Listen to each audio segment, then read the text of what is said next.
Está claro que no alcanzaron sus estudios sobre la genealogía de la moral, ni sus ideas del más allá del bien y del mal, para producir la transmutación de los valores que buscaba afanosamente. Más bien, buscando algo que pudiera superar a su último hombre del siglo XIX, construyó un superhombre que, como en las más recientes leyendas del Golem, echó a andar sin control, destruyendo todo a su paso. Se puso en pie el irracionalismo y la voluntad de poderío como máximo valor, constituyendo el trasfondo ideológico de una de las mayores monstruosidades que recuerda la historia. El Dios ha muerto no pudo ser resuelto o superado por una nueva y positiva fundamentación de los valores. Y las grandes construcciones del pensamiento quedaron ya clausuradas en la primera parte de este siglo sin lograr su cometido. Actualmente nos encontramos inmovilizados frente a estas preguntas. ¿Por qué deberíamos ser solidarios? ¿Por qué causa habríamos de arriesgar nuestro futuro? ¿Por qué deberíamos luchar contra toda injusticia? ¿Simplemente por necesidad? ¿O por una razón histórica? ¿O por un orden natural? La vieja moral basada en Dios, pero sin Dios, ¿es acaso sentida como una necesidad? Nada de esto es suficiente.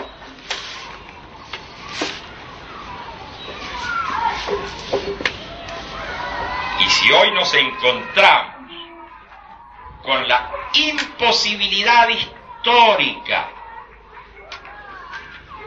de que surjan nuevos sistemas totales y fundamentantes, la situación parece complicarse. Recordemos que la última gran visión de la filosofía aparece en las investigaciones de Husserl en 1900, al igual que la visión completa del psiquismo humano que propone Freud en la interpretación de los sueños, 1900. La cosmovisión de la física se plasma en 1905 y en 1915 en la relatividad de Einstein. La sistematización de la lógica en los Principia Mathematica de Russell y Whitehead en 1910 y en el Tratado Lógico-Filosófico de Wittgenstein en 1921, ya con el ser y el tiempo de Heidegger en 1927, obra inconclusa que pretendió fundamentar la nueva ontología fenomenológica, se marca la ruptura de los grandes sistemas de pensamiento.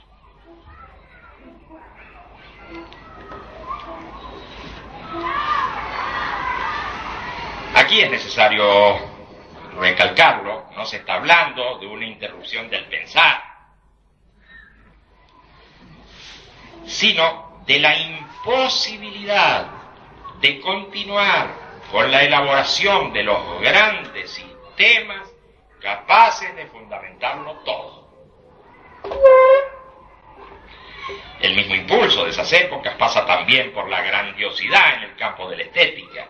Allí están Stravinsky, Bartók y Sibelius, Picasso, los muralistas, Rivera, Orozco, Siqueiros, los escritores de largo aliento como Joyce, los épicos del cine como Eisenstein, los constructores del Bauhaus, con Gropius a la cabeza, los urbanistas, los espectaculares arquitectos, Wright, Le Corbusier. ¿Y acaso se ha detenido la producción artística en los años posteriores o en el momento actual? No lo creo. Pero tiene otro signo, se modula. se deconstruye, se adapta a los medios, se realiza merced a equipos y especialistas, se tecnifica al límite.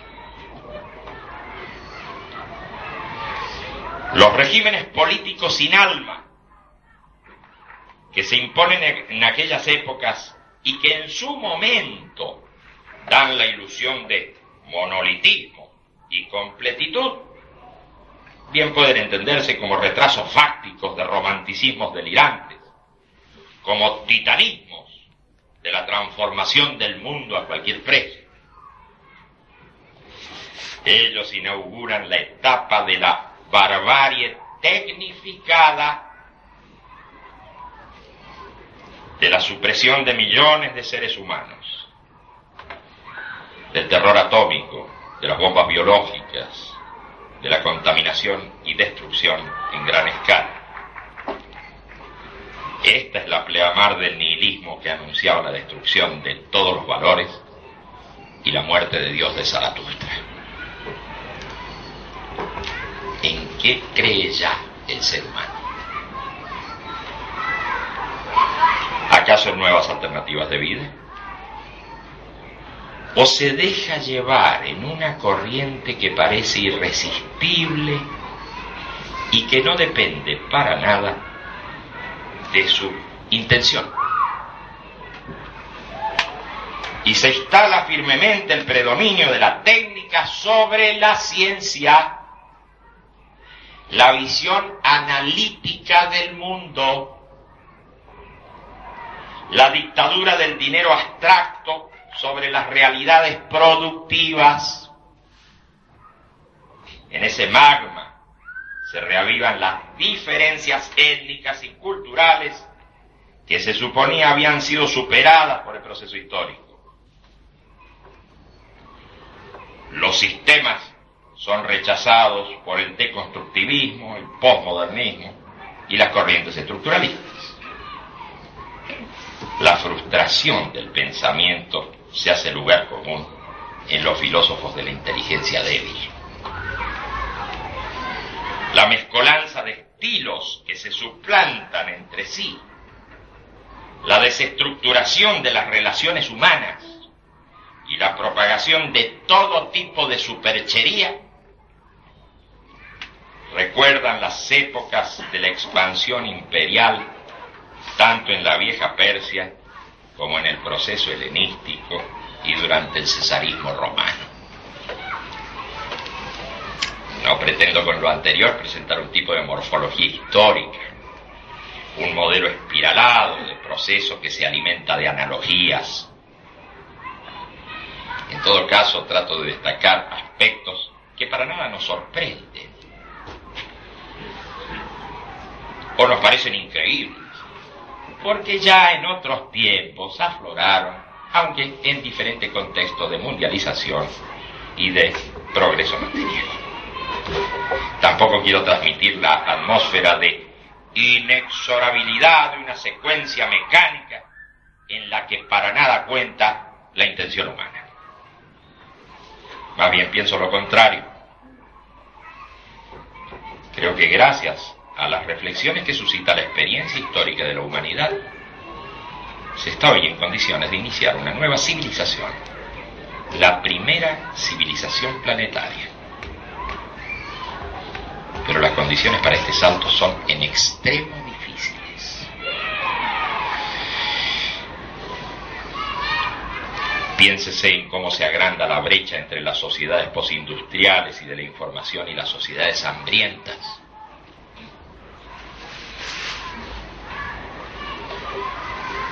En el crecimiento de la marginación y la pobreza en el interior de las sociedades opulentas.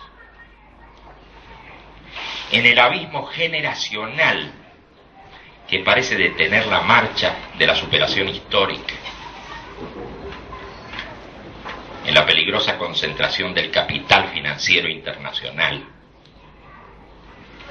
En el terrorismo de masas.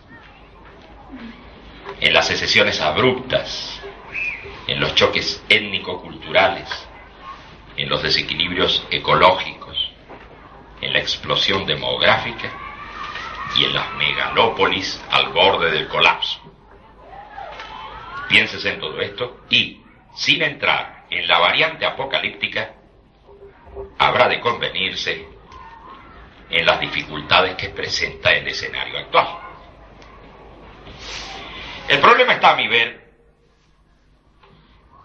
en esta difícil transición entre el mundo que hemos conocido y el mundo que viene.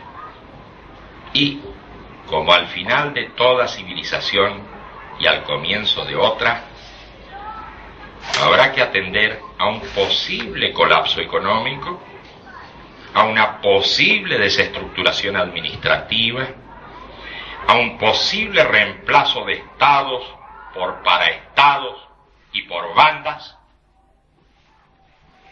a la injusticia reinante, al desaliento, al empequeñecimiento humano, a la disolución de los vínculos, a la soledad, a la violencia en crecimiento y al irracionalismo emergente en un medio cada vez más acelerado y cada vez más global. Por sobre todo habrá que considerar qué nueva imagen del mundo habrá de proponerse, qué tipo de sociedad, qué tipo de economía, de valores, qué tipo de relaciones interpersonales, qué tipo de diálogo entre cada ser humano y su prójimo, entre cada ser humano y su alma. Sin embargo, para toda nueva propuesta hay por lo menos dos imposibilidades. Primera, ningún sistema completo de pensamiento podrá hacer pie en una época de desestructuración. Segunda, ninguna articulación racional del discurso podrá sostenerse más allá del inmediatismo de la vida práctica o más allá de la tecnología. Estas dos dificultades embretan a la posibilidad de fundamentar nuevos valores de largo alcance.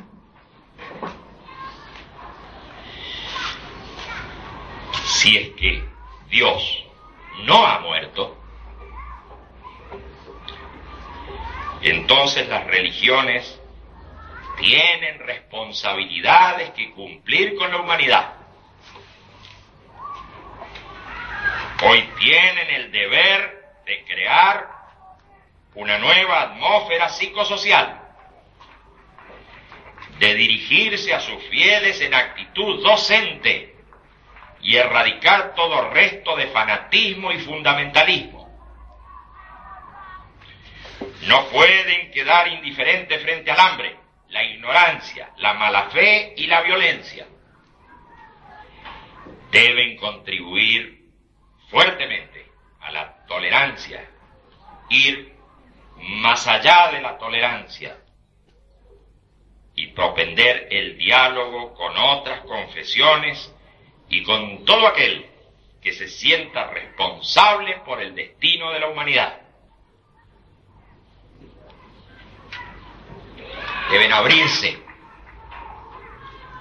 y ruego que no se tome esto como una irreverencia, a las manifestaciones de Dios en las distintas culturas. Estamos esperando de ellas esta contribución a la causa común en un momento por demás difícil. Si en cambio Dios ha muerto en el corazón de las religiones, podemos estar seguros que ha de revivir en una nueva morada, como nos enseña la historia de los orígenes de toda civilización. Y esa nueva morada estará en el corazón del ser humano, muy lejos de toda institución y de todo poder.